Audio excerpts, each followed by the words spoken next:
Suriah kembali bergejolak. Lebih dari 1.000 orang tewas dalam bentrokan sengit antara loyalis Bashar Assad dan pasukan keamanan pemerintah. Apa yang sebenarnya terjadi dan mengapa konflik lama ini kembali membara?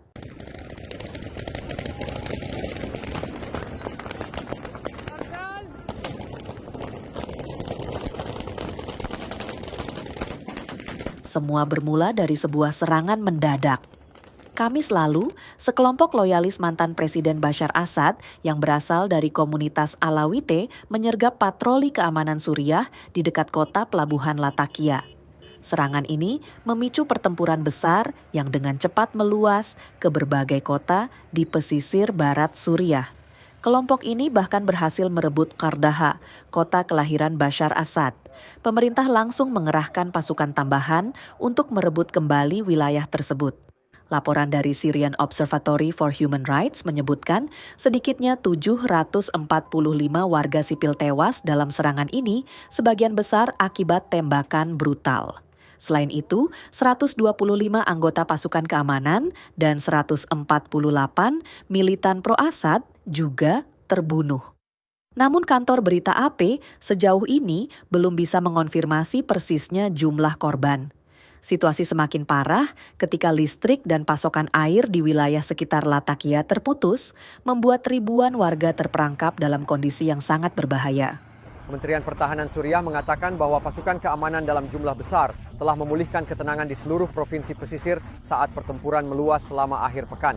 Namun, kelompok asasi manusia Suriah mengatakan bahwa ratusan warga sipil dari sekte minoritas Alawite telah tewas dalam serangan balasan. Sekte minoritas Alawite adalah cabang dari Islam Syiah yang sebagian besar tinggal di provinsi pesisir Suriah dan keluarga Assad yang memerintah negara ini dengan tangan besi selama lebih dari setengah abad adalah bagian dari sekte tersebut. Pemerintah Suriah menduga ada pihak luar yang mencoba mengobarkan perang saudara baru. Namun, hingga kini belum ada bukti konkret mengenai siapa dalang sebenarnya di balik aksi brutal ini.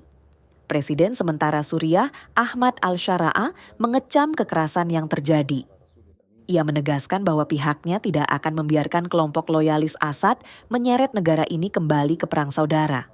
فإننا قد أعلنا عن تشكيل لجنة لتقصي الحقائق للنظر والتحقيق في أحداث الساحل وتقديم المتورطين إلى العدالة وكشف الحقائق أمام الشعب السوري ليعلم الجميع من المسؤول عن هذه الفتن والمخططات. كما سنعلن عن تشكيل لجنة عليا للحفاظ على السلم الأهلي وستكون مكلفة من قبل رئاسة الجمهورية بالتواصل المباشر مع الأهالي في الساحل السوري للاستماع إليهم وتقديم الدعم اللازم بما يضمن حماية أمنهم واستقرارهم ويعزز الوحدة الوطنية في هذه المرحلة الحساسة.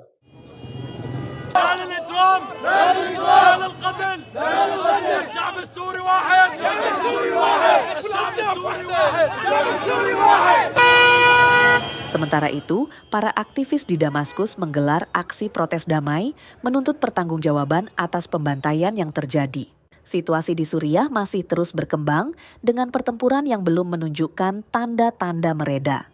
Pemerintah berjanji akan menindak tegas pihak-pihak yang dianggap bertanggung jawab atas kekerasan ini, sementara komunitas internasional masih mempertimbangkan langkah selanjutnya. Di saat sama, ada ribuan warga yang berada dalam kondisi darurat menghadapi dampak dari konflik yang kembali memanas.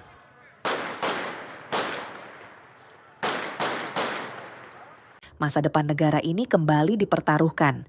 Akankah Suriah bisa keluar dari lingkaran kekerasan ini, ataukah ini adalah awal dari perang saudara baru?